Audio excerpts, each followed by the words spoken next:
Halo pemirsa GPR TV dari Sabang sampai Merauke, dari Miangas hingga Pulau Rote. Kembali lagi bersama Bilkis Sabila dalam program Kominfo Newsroom. Halo pemirsa GPR TV dari Sabang sampai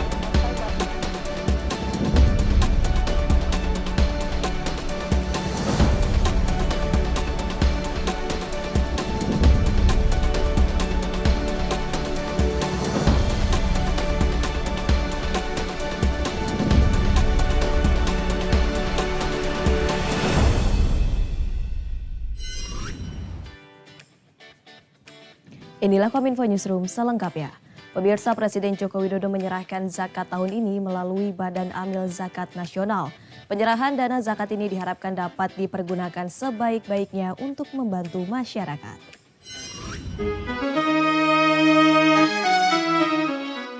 Presiden Joko Widodo bersama Wakil Presiden Republik Indonesia Ma'ruf Amin secara resmi menyerahkan zakat melalui Badan Amil Zakat Nasional di Istana Negara, Jakarta.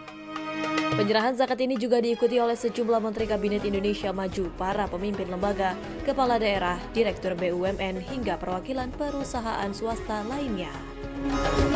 Presiden menyampaikan bahwa menunaikan zakat merupakan kewajiban umat Islam untuk berbagi rezeki serta mengimbau kepada seluruh pihak untuk menunaikan zakat melalui amil zakat resmi agar mampu memberikan manfaat untuk orang sekitar, terutama yang mengalami kesulitan akibat pandemi COVID-19. Saya juga menghimbau pada seluruh pejabat negara, seluruh pejabat di BUMN, seluruh perusahaan swasta, dan seluruh kepala daerah beserta jajarannya di seluruh Indonesia untuk menunaikan kewajiban zakatnya melalui Basnas. Sehingga dana zakat dapat dikelola dengan profesional dan teratur serta berdampak baik dalam mewujudkan kesejahteraan masyarakat kita.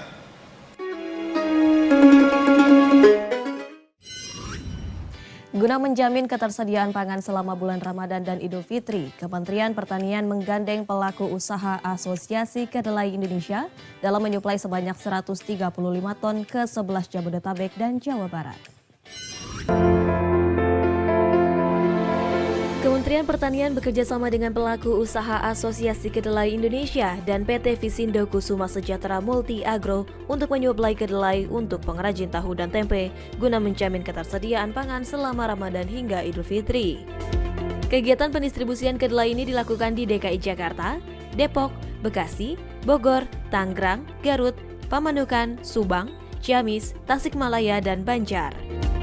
Menteri Syahrul mengatakan kerjasama dengan Akindo dan FKS ini untuk memperlancar pendistribusian stok kedelai ke pengrajin tahu tempe pada 11 lokasi dalam waktu yang bersamaan dengan total jumlah kedelai sebanyak 135 ton.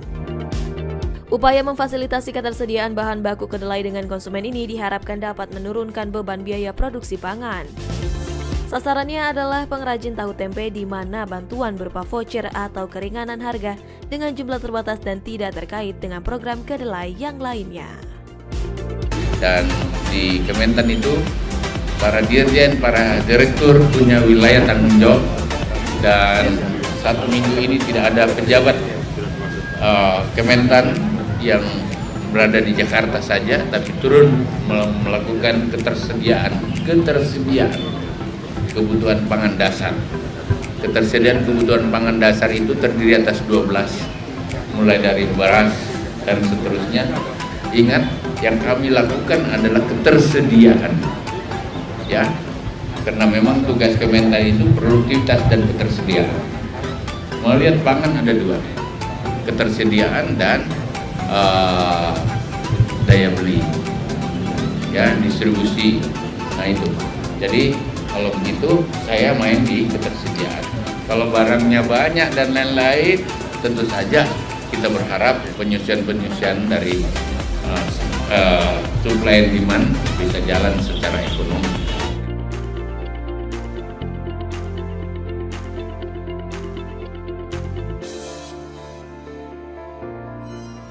Kementerian Perdagangan meluncurkan platform Ina Export untuk mengembangkan potensi usaha ekspor di Indonesia. Wakil Menteri Perdagangan Jerry Sambuaga mengungkapkan, INA Export juga mampu membuat eksportir memiliki peluang besar untuk langsung terdaftar dan ditemukan dengan mudah oleh buyer di seluruh dunia. Wakil Menteri Perdagangan Jerry Sambuaga bersama dengan Direktur Jenderal Pengembangan Ekspor Nasional Didi Sumedi meluncurkan platform INA Export untuk pengembangan potensi usaha ekspor di Indonesia dalam soft launching INA Export Senin waktu lalu. Jerry mengungkapkan Kemenperin terus berupaya untuk memberi kemudahan pengkinian data secara efisien dan efektif melalui platform INA Export. Selain mampu mendapatkan informasi berupa pelatihan dan pameran dagang, INA Export juga mampu membuat eksportir memiliki peluang besar untuk langsung terdaftar dan ditemukan dengan mudah oleh buyer di seluruh dunia.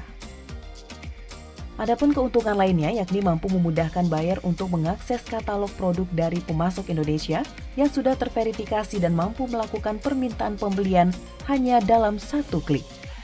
Ini memudahkan kita. Kenapa? Karena itu membuat pengadministrasiannya menjadi lebih sistematis, lebih jelas, lebih lengkap, dan lebih rapi. Nah ini kadang-kadang yang teman-teman stakeholders mempunyai aspirasi. Gimana caranya kita bisa melakukan ekspor kalau kita nggak tahu produk apa yang kita punya yang potensial dan sasarannya kemana. Nah ini lengkap dengan adanya pendatabasean yang mungkin ini dilakukan secara lebih modern, lebih terkonsolidasi dan lebih lebih sustainable. Ini bisa diakses dan tentunya bisa di reach out oleh para pelaku. Nah ini intinya adalah seperti ini. Ini mengkonekkan dan memastikan supaya buyer-buyer kita dan juga tentunya para buyer potensial atau calon buyer kita itu bisa mengakses dan juga memastikan menggrab informasi yang ada ditawarkan dan di-provide oleh INA Export. Sementara itu, Direktur Jenderal Pengembangan Ekspor Nasional Didi Sumedi menjelaskan bahwa dengan adanya INA Export ini mampu mengembangkan sistem Customer Service Center Membership versi daring mampu lebih terkini dan lebih baik. Seiring berjalannya waktu, permintaan akan layanan lain dan peningkatan CSC ini terus meningkat. Sehingga dengan banyaknya kita lakukan penelitian dan pengembangan, kami menghadirkan INA Export sebagai versi CSC yang terbaru. Tentunya lebih baik dan sepenuhnya dilakukan secara online.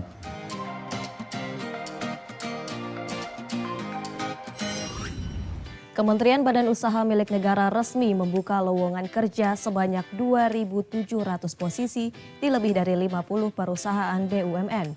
Perekrutan ini menjadi salah satu bentuk transformasi BUMN pada bidang human capital. Menteri BUMN Erick Thohir resmi meluncurkan program rekrutmen bersama BUMN 2022, membuka sebanyak 2.700 lowongan kerja untuk berbagai macam posisi di perusahaan BUMN. Perekrutan ini menjadi salah satu bentuk transformasi BUMN pada bidang human capital. Menteri BUMN juga menegaskan akan pentingnya kontinuitas kepemimpinan BUMN agar terus berlanjut diisi oleh figur-figur generasi muda yang tak hanya punya kapabilitas, tetapi juga memiliki karakter akhlak yang baik. Menteri BUMN Erick pun meminta bantuan perguruan tinggi agar bisa ikut untuk membantu membangun karakter calon-calon pemimpin BUMN yang baik. Kita yang berkarir di BUMN adalah putra-putri yang terbaik. Tetapi penting sekali, kontinuitas kepemimpinan di BUMN harus terus berlanjut. Dengan figur-figur atau generasi muda yang tentu tidak hanya punya kapabilitas, tetapi punya karakter akhlak yang baik. Karena kita tidak mau juga menjadi sebuah kekuatan yang besar, tetapi menjadi kekuatan justru yang salah arah karena tidak diiringi yang namanya karakter yang baik.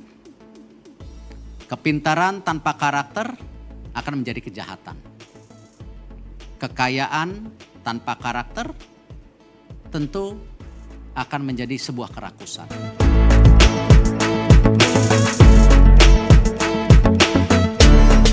Dalam laporan Ombudsman tahun 2021, Ketua Ombudsman Muhammad Najih menyampaikan peningkatan penyelenggaraan pelayanan publik dan penguatan kelembagaan lewat revisi undang-undang. Sementara itu Presiden berharap agar Ombudsman terus bersinergi dengan lembaga negara, kementerian, juga pemerintah daerah.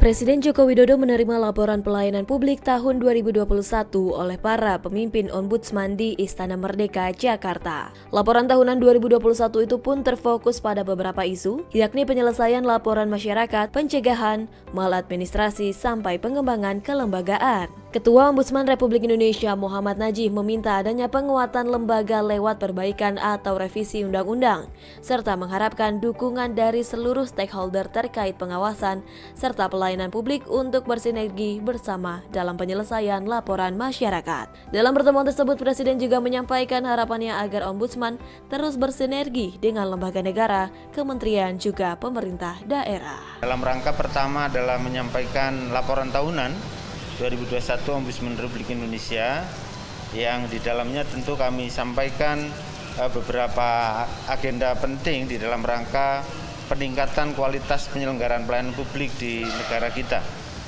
Hasil kinerja Ombudsman selama 2021 terfokus kepada beberapa isu, diantaranya adalah penyelesaian laporan masyarakat, kemudian pencegahan maladministrasi lewat survei kepatuhan pelayanan publik di tingkat daerah dan kementerian lembaga, kemudian pengembangan kelembagaan. Jadi kami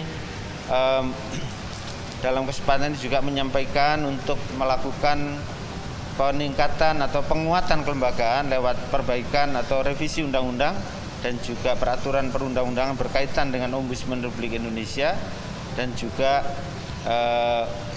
pemenuhan sarana prasarana yang lain.